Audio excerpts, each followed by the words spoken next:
Hello viewers, welcome to my channel. In this video, I am going to explore Aditya L1.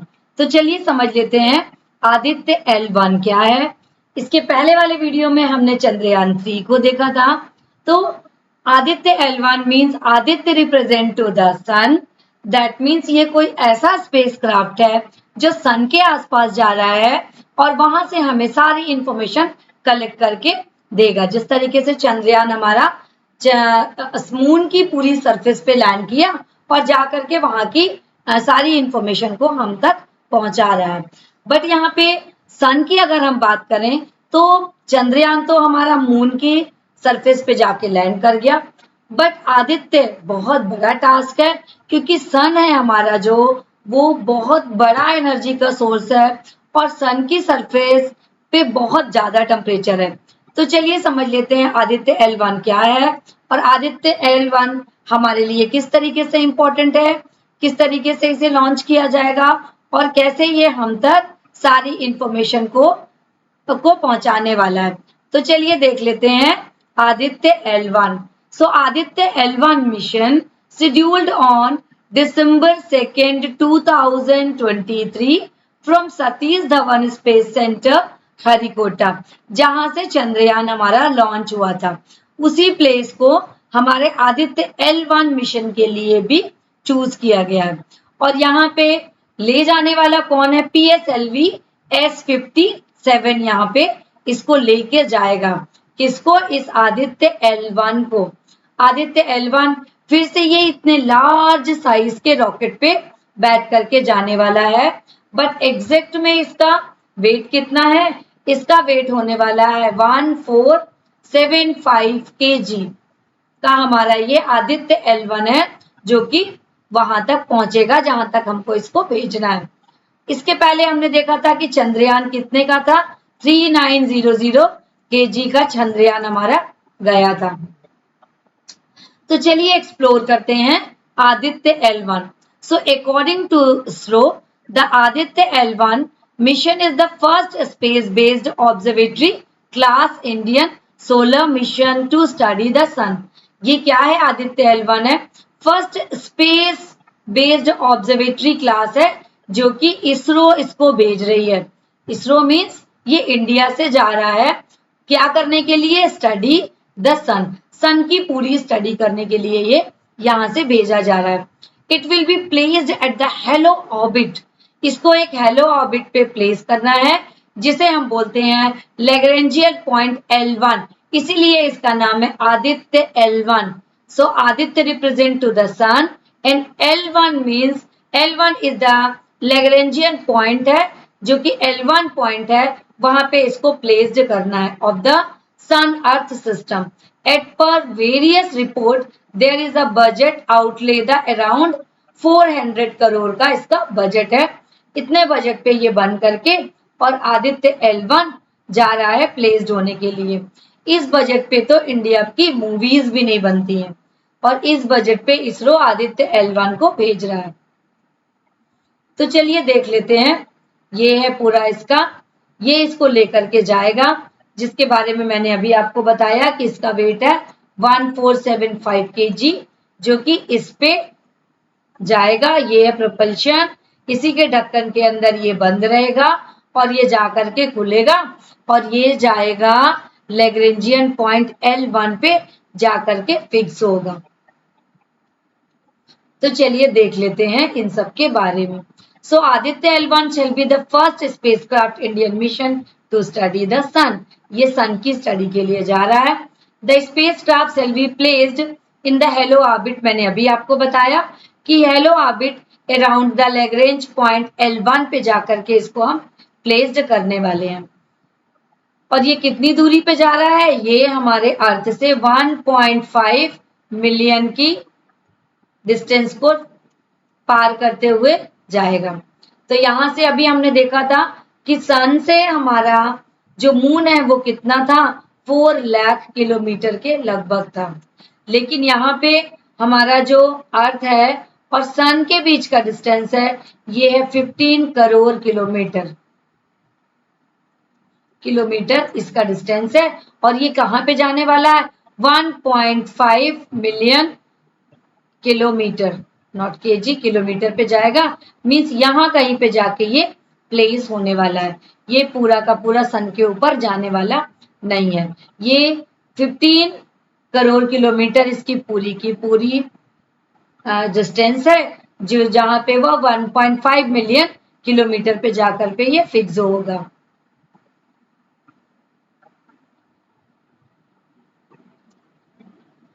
तो अब हम इसको समझ लेते हैं कि Aditya L1 propulsion module will cover around the 1.5 kilometre of distance is nearly 125 days। कितने दिन लगेंगे इसको जाने में?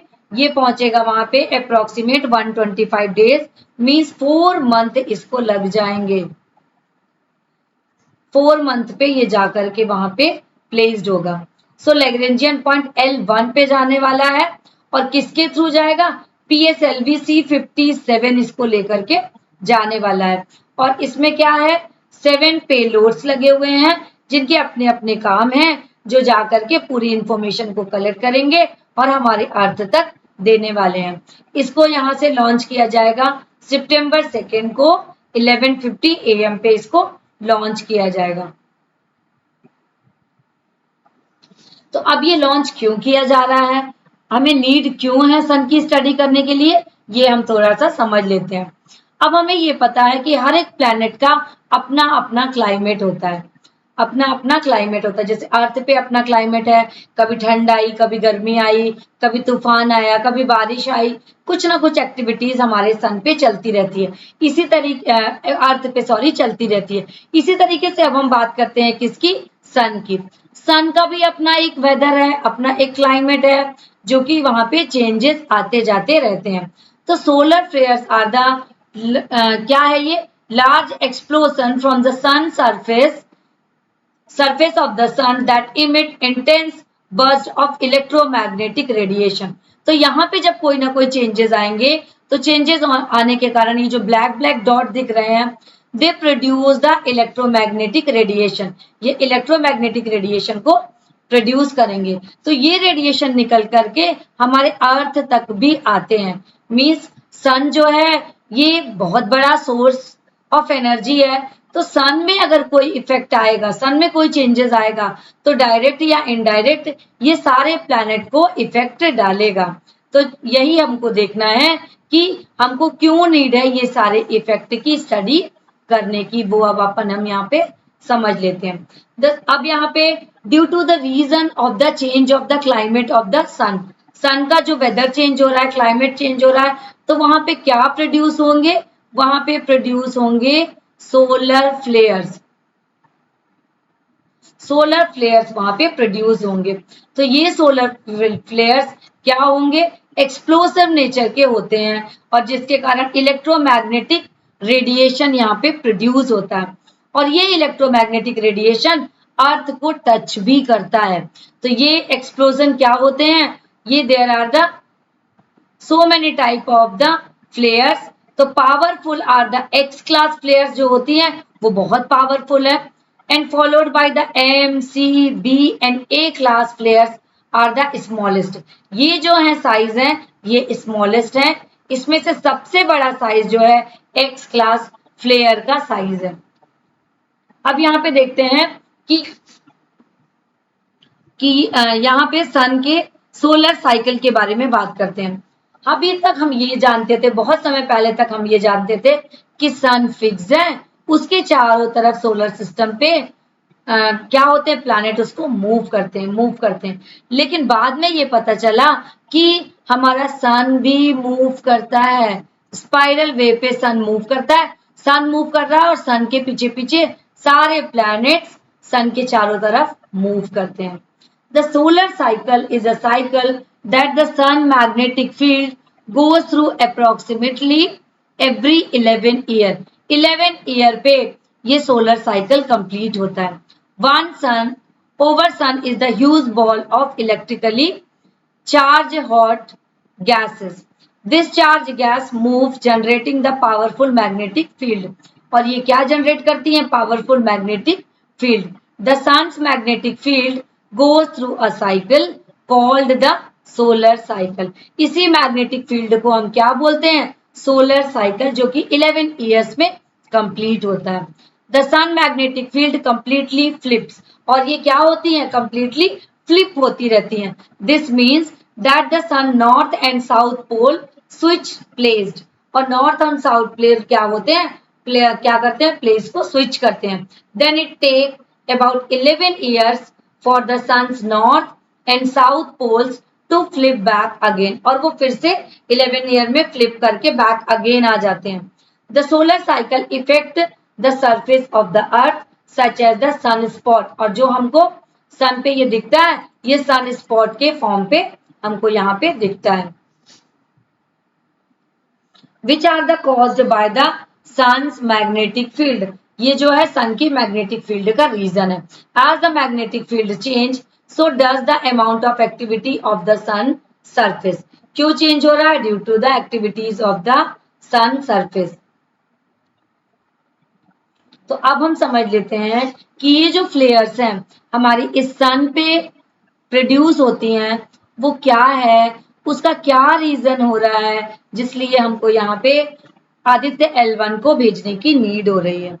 इन 1989 पे according to the NASA statement, NASA ने ऐसा स्टेटमेंट दिया था कि 1989 पे लार्ज सोलर फ्लेयर्स प्रोड्यूस हुई।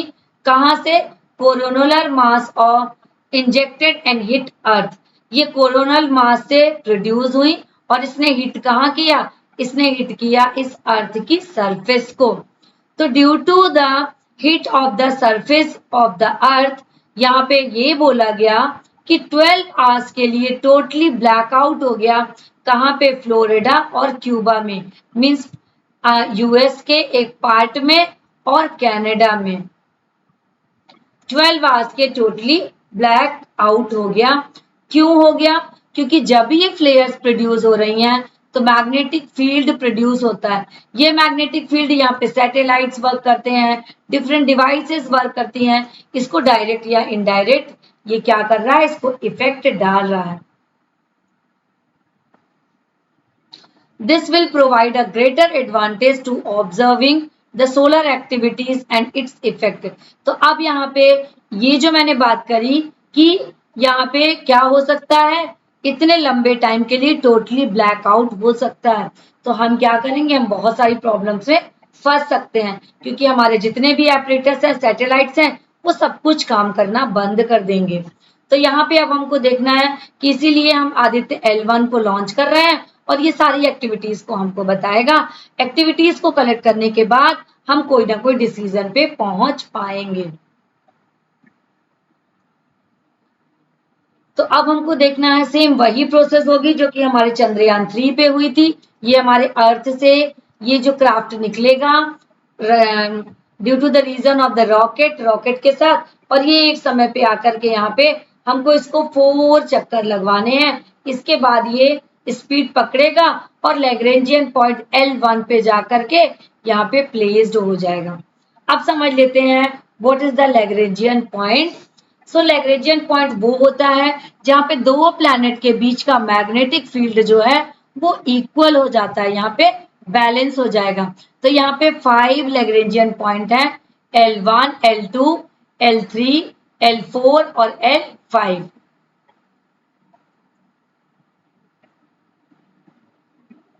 तो ये है हमारा L1, ये L2, L3, L4 और L5, ये हमारे पॉइंट्स हैं। तो हम यहाँ पे इस बार भेज रहे हैं इस पॉइंट पे, क्योंकि सोलर इक्लिप्स भी अगर आएगा तो जिससे हमको इसका इफेक्ट इस पे नहीं पड़ेगा। अप्रोक्सीमेट बात की जा रही है कि ये 5 इयर्स यहाँ पे काम करेगा। तो अब ये समझ लेते हैं कि हमको क्या क्या स्टडी करके देने वाला है। Study of solar upper atmosphere, ये क्या करेगा? सपोज ये सन है तो सन के सोलर एटमॉस्फेयर की स्टडी करके हमको रिपोर्ट भेजेगा। Study the chromospheric and the coronal effect, तो ये हमको क्या करेगा? कोरोनल इफेक्ट को भी बताएगा। इसके बाद अगला पॉइंट है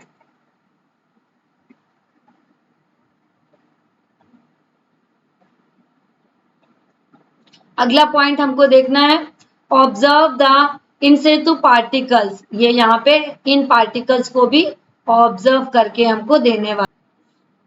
तो पहली चीज तो ये क्या क्या करके देने वाला है, study of solar upper atmosphere, जो सोलर के ऊपर के एटमॉस्फेयर को हमको स्टडी करके देगा। ये जा करके वहां पे फिक्स हो जाएगा उस पॉइंट पे, और वहां से पूरा का पूरा ऑब्जर्वेशन करेगा और पूरी इंफॉर्मेशन अर्थ तक आएगी। स्टडी द क्रोमोस्फेरिक और कोरोनल हीटिंग, जो कोरोना पार्ट है अर्थ की सरफेस पे हीटिंग का रीजन बताएगा हमको। Observe the in situ particles the plasma environmental providing, वहां पे प्लाज्मा पार्टिकल्स हैं जिनकी स्टडी करके ये हमको भेजेगा। वहां के टेम्परेचर के बारे में बताएगा। Development and dynamic and origin of CMES, CMES का वहां पे प्रोडक्शन हो रहा है, तो वहां पे वो उसका रीजन बताएगा कि वो क्यों प्रोड्यूस हो रही है। Identify the sequence of the processes that occur at multiple layers, वहां पे मल्टीपल लेयर्स क्यों हैं उसके बारे में वो बताएगा और एक एक लेयर की हमको इंफॉर्मेशन देगा। मैग्नेटिक फील्ड बताएगा और ट्रोपोलॉजी बताएगा, मैग्नेटिक फील्ड बताएगा, मेजरमेंट बताएगा और सोलर कोरोना बताएगा। अब यहाँ पे ड्राइवर्स एंड स्पेस वेदर्स, स्पेस के वेदर के बारे में हमको डिटेल में पूरी इंफॉर्मेशन देगा। Origin, composition and the dynamic of the solar wind, solar wind अगर प्रोड्यूस हो रही है तो उसके बारे में हमको ये पूरी इंफॉर्मेशन देने वाला है।